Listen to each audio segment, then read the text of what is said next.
Peter Obi, when speaking in a Twitter space yesterday, where thousands tuned in to hear from him and ask him questions, he was asked by one man to join the APC and head their economic team. Since he wants a Nigeria that works for everyone, he should use his ideas and implement those ideas within the APC government. Before we hear the exchange and the epic response from Peter. Alright guys, please hit on the subscription button to subscribe so you don't miss any new update, and also give this video a like this video. Why do Nigerians have this kind of logic? Why should an experienced driver, someone who knows the job, who knows how to drive a vehicle, be made to sit in the passenger seat to direct an inexperienced driver to drive a vehicle? Who will enter such a vehicle? Why is it in politics that people always go for inexperienced people and expect them to hire experienced people to do the job? Why not elect someone that is experienced to do the job in the first place? Why is he not good enough to do the job of a president, but is good enough to do the job of leading the economic team? Another way of looking at this strange logic is, imagine three people are vying for the position of a managing director in a company, and eventually the least experienced candidate is chosen by the board of directors. They quickly realize that they made a mistake, that the man is running down the company, that he doesn't know the job. Instead of firing him to employ a very experienced candidate to do the job, they go to the back, invite that experienced candidate and tell him to advise the least experienced person.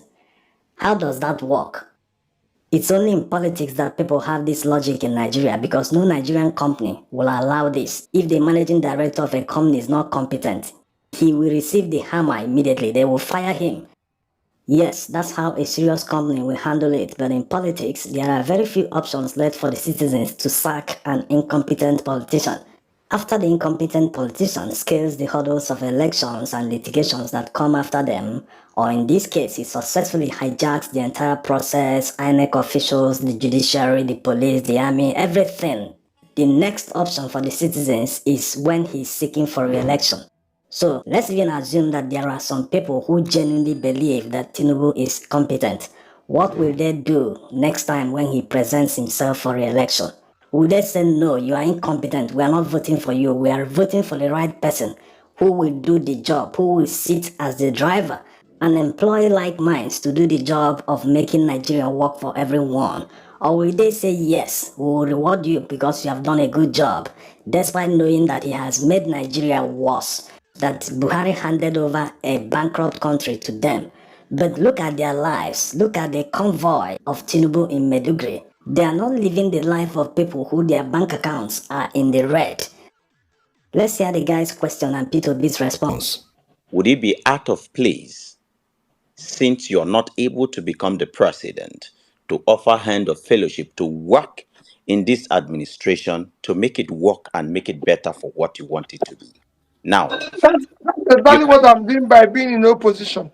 Okay, For being a in system to opposition, work, you must be able to have an effective alternative everywhere in the world, even in your private business. You must have an alternative. That the reason why you're seeing America, Britain, the first world develop is because they have an effective opposition. One of the things that have killed Africa is not having effective opposition, because everybody is lumped into one. That's what I'm providing now. I can show you places where things would have gone wrong and people said no. Listen, Peter Obi will oppose this, or this person will oppose this. That is exactly what I'm doing now. That's why I'm even advocating that we have to either go back to parliamentary system or have a near parliamentary system where whenever there is in the parliament anywhere, when it's presidential questions time or prime minister's question time, he answers it himself, not subletting it to somebody we didn't elect. So I'm doing that. And when I was governor, I tolerated that. Go and ask people like Dr. Chris Ngige and everybody. I allowed them to criticize what I'm doing. That's the only way to work.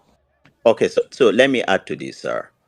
Thank you. If you are heading the economic team of this administration, largely the economic team churns out policies that are people oriented and people friendly, Your Excellency, sir.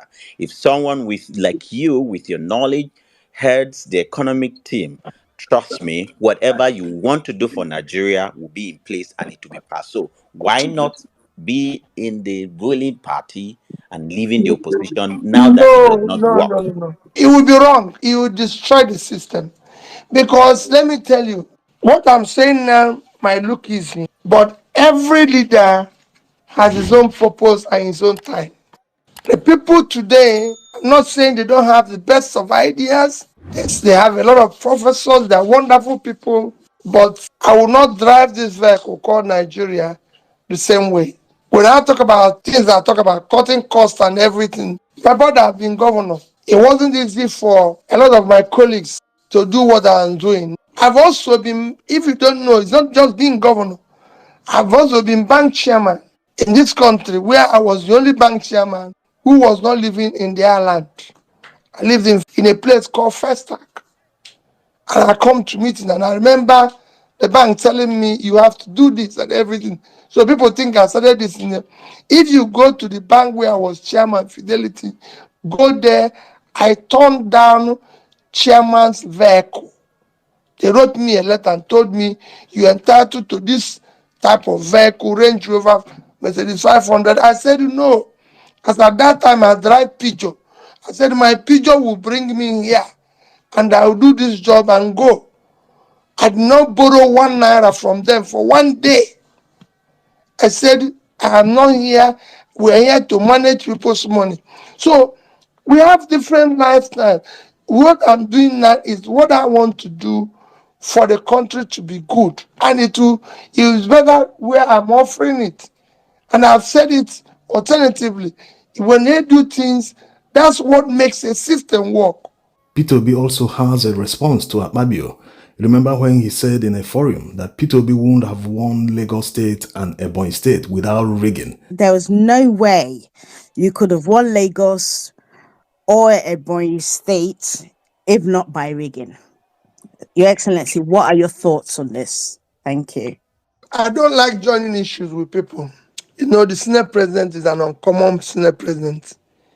Everything about him is uncommon. So I like doing things with common people, not uncommon people. Because I'm not one of that. Because he shouldn't even be talking about birthday party in a country like this today. You saw what I put up an advert during my birthday that people should not come for anything and should not do drinks and do anything. Instead, whatever they have, they will give me or think about me. They should give it to the poor people around them. And that's what I've been doing. That's what I'm telling people. Even in this Christmas, I've told people I'm not celebrating Christmas. I'm not celebrating anything. And I didn't even buy cards. I'm going to send people WhatsApp message. Everything that I have to spend, I'm going to use it. I have about 6 nursing schools and hospitals that I intend to visit. Can you imagine that there's a bomb in Nigeria that killed over 80 people and several others injured, and they're in hospital? That is less than 2 hours drive from Abuja. And we're celebrating. And nobody has visited those people. No senior member of government has been there. If it happens in any other country, because of the circumstances, from the president, vice to Senate president, they will visit there. They will show remorse. It calls for not celebrating. I didn't go out yesterday because I lost somebody I consider a well-meaning Nigerian patriot, Ezife. And that's how it should be. We have students from Akwa Ibom, where the Senate president is, who are still held in captivity because they were going to do youth service and they're kidnapped. Their parents are still looking for their children. They're still crying. And we're celebrating. But like I said, my brother Akpabio is an uncommon person. And when a common person talks, common people keep quiet. I'm a common person. I respect his office. I respect him. I wish him well. You know I won the election, not just in Lagos and Ebonyi. I won the election in Nigeria. if not because, again, it's an uncommon place, it's an uncommon country. And that's what you get. Uncommon people are there because they did uncommon things. Thank you.